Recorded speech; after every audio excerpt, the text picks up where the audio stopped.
Hello students, good morning. Mansool Sunny. बच्चों, आज हम डिस्कस करेंगे क्लास 10 केमिस्ट्री। बच्चों, हमारा फर्स्ट लेसन चल रहा था रासायनिक अभिक्रियाओं के प्रकार। तो बच्चों, लास्ट टाइम हमने कुछ रासायनिक अभिक्रियाएं पढ़ी थी, तो आज भी हम कुछ रासायनिक अभिक्रियाएं पढ़ेंगे। जो आज हम रासायनिक अभिक्रियाएं पढ़ेंगे आपकी फर्स्ट है, नोट करो, स्केच डालो। वियोजन अभिक्रियाएँ। वियोजन अभिक्रियाएँ। बच्चों, वियोजन अभिक्रियाएँ क्या होते हैं?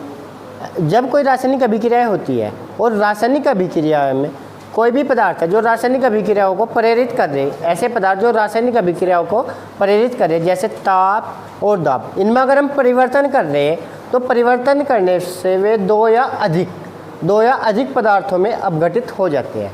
किसी रासायनिक अभिक्रियाओं को प्रेरित करने वाले पदार्थ जैसे ताप या दाब, ठीक है, इनमें हम कोई परिवर्तन कर रहे तो वह पदार्थ दो या अधिक अणुओं में विभक्त हो जाता है, और जैसे ही हम इस परिवर्तन को हटा लेते हैं तो वह अपनी मूल अवस्था में आ जाता है।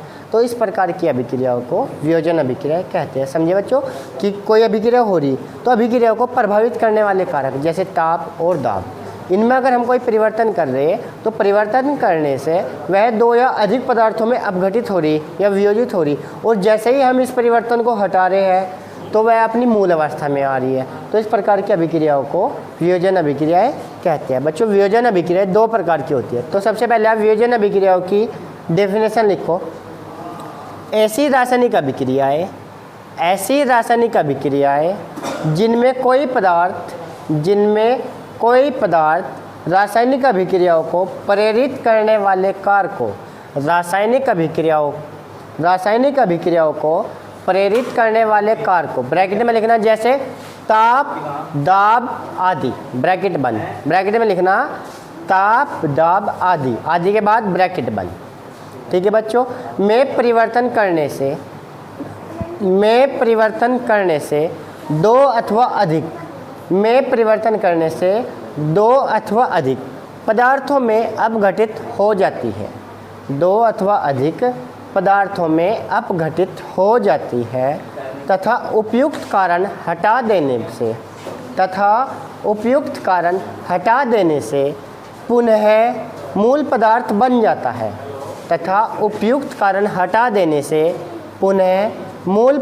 बन जाता है। वियोजन अभिक्रियाएं कहलाती है। अतः वियोजन अभिक्रिया एक उत्क्रमणीय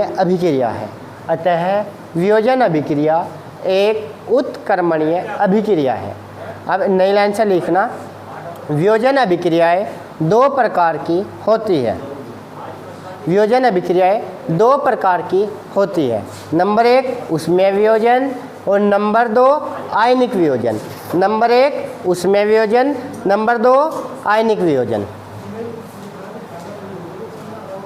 देखो बच्चों, उष्मीय वियोजन क्या होता है?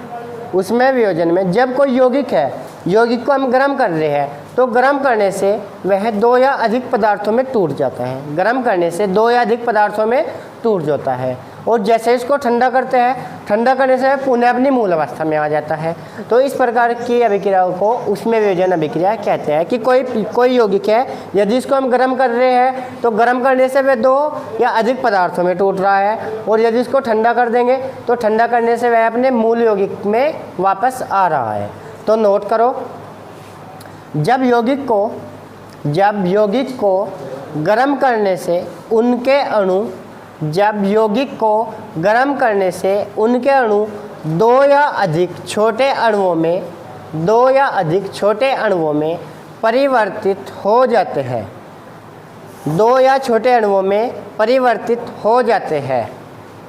और ठंडा करने पर वे फिर से मिलकर मूल यौगिक के अणु बनाते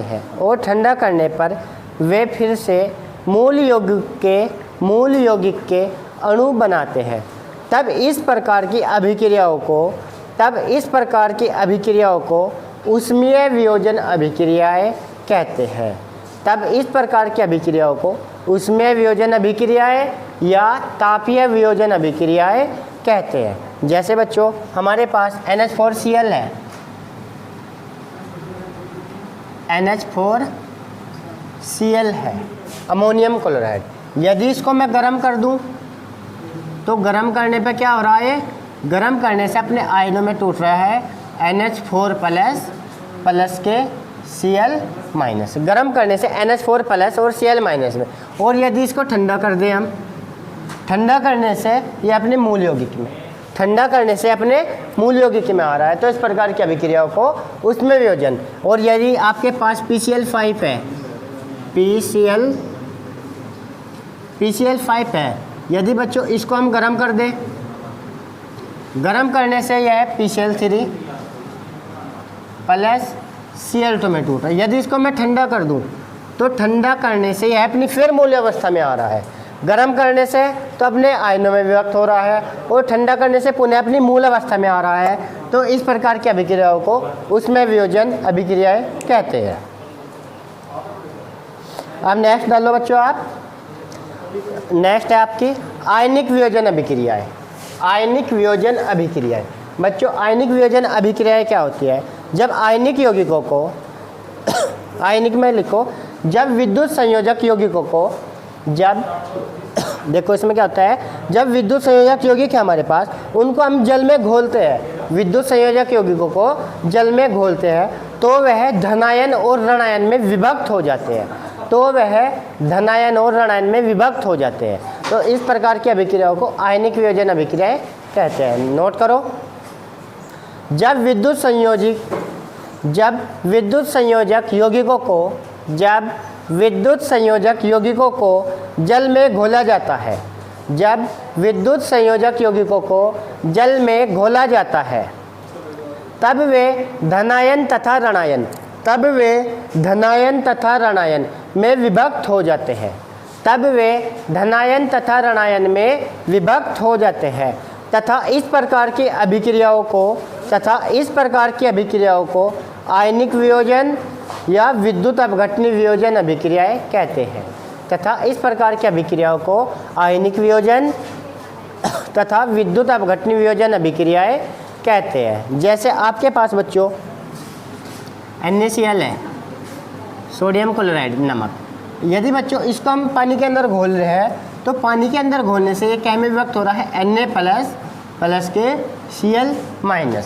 तो जल के अंदर घोलने से यह अपने आयनों में टूट रहा है Na प्लस और Cl-। एक और है, अभी हमने किया था NH4Cl, अमोनियम क्लोराइड, NH4Cl, इसको भी यदि हम घोल रहे हैं तो यह भी अपने धनायन में और ऋणायन में, ये हमारा धनायन हुआ और ये ऋणायन, धनायन और ऋणायन में विभक्त हो जाता है। तो इस प्रकार की अभिक्रियाओं को बच्चों उसमें आयनिक वियोजन अभिक्रियाएं कहते हैं।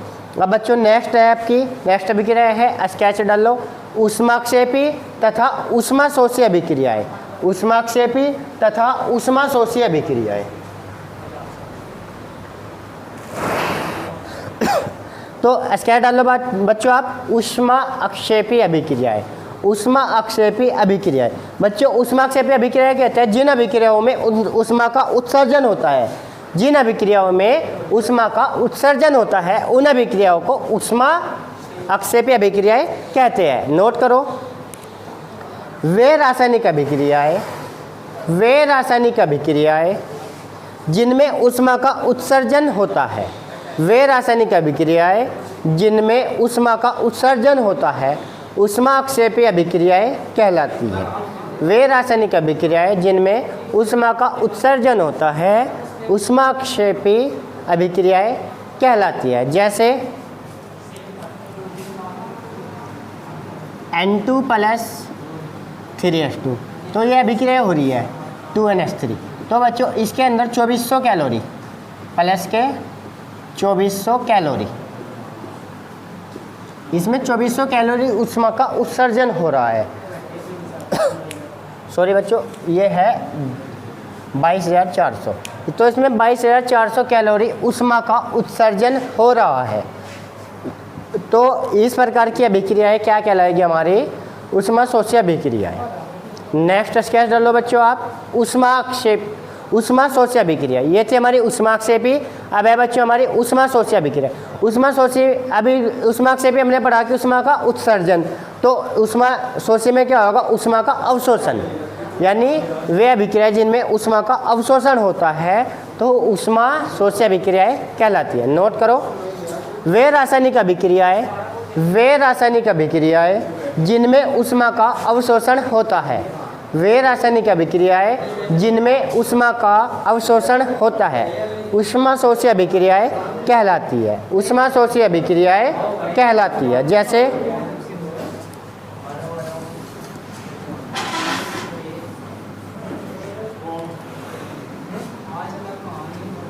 N2 plus O2। तो बच्चों ये अभिक्रिया हुई हमारी N2 प्लस O2 से 2NO बना, 2NO दो, हाँ N2 प्लस O2 से 2NO बना। तो इसमें कितनी ऊर्जा अवशोषण करा इसने, इस जैसे ये अभिक्रिया थी N2 प्लस O2 से 2NO बना, तो बच्चों यहाँ पे कितनी ऊर्जा अवशोषित हुई, 43,200 कैलोरी। ठीक है, तो यहाँ पे ऊर्जा का अवशोषण हुआ, तो यह अभिक्रिया कहलाएगी ऊष्मा शोषी अभिक्रिया। ठीक है, अब नेक्स्ट है बच्चों उदासीनीकरण अभिक्रिया। उदासीन अभिकरण अभिक्रिया क्या होती है, जब अम्ल और अक्षार आपस में क्रिया करके लवण तथा जल बनाते हैं तो उन अभिक्रियाओं को उदासीनीकरण अभिक्रियाएं कहलाती है। जब अम्ल तथा अक्षार आपस में क्रिया करके लवण तथा जल बनाते हैं, या दूसरे शब्दों में कह सकते हैं वे अभिक्रियाएं जो अम्ल और अक्षार के गुणों को नष्ट कर देती है, वे अभिक्रियाएं जो अम्ल और अक्षार के गुणों को नष्ट कर देती है उदासीनीकरण अभिक्रियाएं कहलाती है। या वे अभिक्रियाएं जो अम्ल और अक्षार से मिलकर लवण तथा जल बनाती है उदासीनीकरण अभिक्रियाएं कहलाती है। जैसे आपके पास NaOH है, NaOH सोडियम हाइड्रोक्साइड, यह अभिक्रिया H2SO4 के साथ हो रही है, H2SO4। तो यहाँ पे क्या है, Na प्लस है, OH माइनस है, H प्लस SO4 माइनस, तो इसका प्लस इसके पास, इसका माइनस इसके पास। तो यहाँ पे अब एक चीज़ देखो बच्चों आप, तो रिएक्शन बैलेंस नहीं हो रही है। NaSO4 और H के दो मॉलिक्यूल यहाँ पे है H3O, तो अगर इसके मैं 2 लगा दूँ, 2 अन्य ले लूँ, तो Na2SO4 प्लस 2H2O बन जाएगा। Na2SO4 plus 2H2O, Na2SO4 plus 2H2O। तो बच्चों इस अभिक्रिया में क्या हो रहा, अम्ल, ये भी अम्ल था, ये भी अक्षार था, अब ये हमारे पास लवण बना, ये हमारे पास जल बना। तो इन अभिक्रियाओं में क्या हुआ है, अम्ल के और अक्षार के दोनों के गुण नष्ट हो गए, तो अभिक्रियाएं उदासीनीकरण अभिक्रियाएं कहलाएंगी। नोट करो, वह रासायनिक अभिक्रिया जिसमें अम्ल और अक्षार की उचित मात्रा मिलाने से, अम्ल का अम्लीय गुण समाप्त हो जाता है, और अक्षार का अक्षारीय गुण समाप्त हो जाता है, तथा लवण और जल बनते हैं उदासीनीकरण अभिक्रियाएं कहलाती है। क्या बच्चों, वह रासायनिक अभिक्रिया जिसमें अम्ल और अक्षार की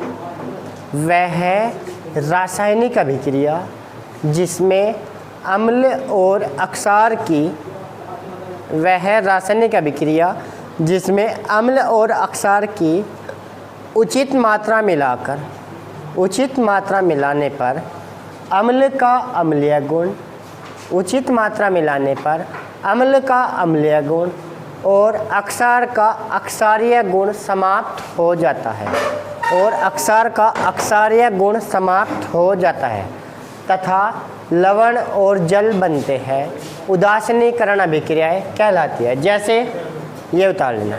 ठीक है बच्चों, अब इसके बाद हमारा नेक्स्ट है अपचयन एवं उपचयन। तो बच्चों सबसे पहले आप उपचयन एसके डाल लो। उपचयन क्या होती है, वह अभिक्रिया जिसमें ऑक्सीजन ग्रहण होती है तथा हाइड्रोजन का त्याग होता है। वह अभिक्रिया जिसमें ऑक्सीजन का तो ग्रहण होता है और हाइड्रोजन का त्याग होता है, उपचयन अभिक्रियाएं कहलाती है। और अपचयन जिसमें हाइड्रोजन ग्रहण होती है और ऑक्सीजन त्याग होता है, हाइड्रोजन का ग्रहण और ऑक्सीजन का त्याग, तो वे कहलाएंगे उपचयन। देखो बच्चों, अब स्क्वायर डाल लो, उपचयन। यह वह प्रक्रिया है, यह वह प्रक्रिया है जिसमें ऑक्सीजन ग्रहण की जाती है। यह वह प्रक्रिया है जिसमें ऑक्सीजन ग्रहण की जाती है। इस नंबर 2, यह वह प्रक्रिया है, यह वह प्रक्रिया है जिसमें हाइड्रोजन का त्याग होता है। यह वह प्रक्रिया है जिसमें हाइड्रोजन का त्याग होता है। अब स्क्वायर डाल लो बच्चों, अपचयन। स्क्वायर डाल लो, अपचयन। इसमें डाल लो, यह वह प्रक्रम है, यह वह प्रक्रम है जिसमें हाइड्रोजन ग्रहण की जाती है। यह वह प्रक्रम है जिसमें हाइड्रोजन ग्रहण की जाती है।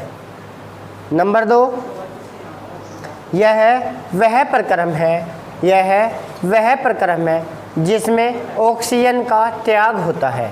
यह वह प्रक्रम है जिसमें ऑक्सीजन का त्याग होता है। तो बच्चों, इन्हीं अभिक्रियाओं के साथ आपका केमिस्ट्री का फर्स्ट लेसन समाप्त होता है। यदि आपको अपने फर्स्ट लेसन में कोई भी डाउट हो तो आप अपनी प्रॉब्लम मेरे से शेयर कर सकते हैं। Thank you students.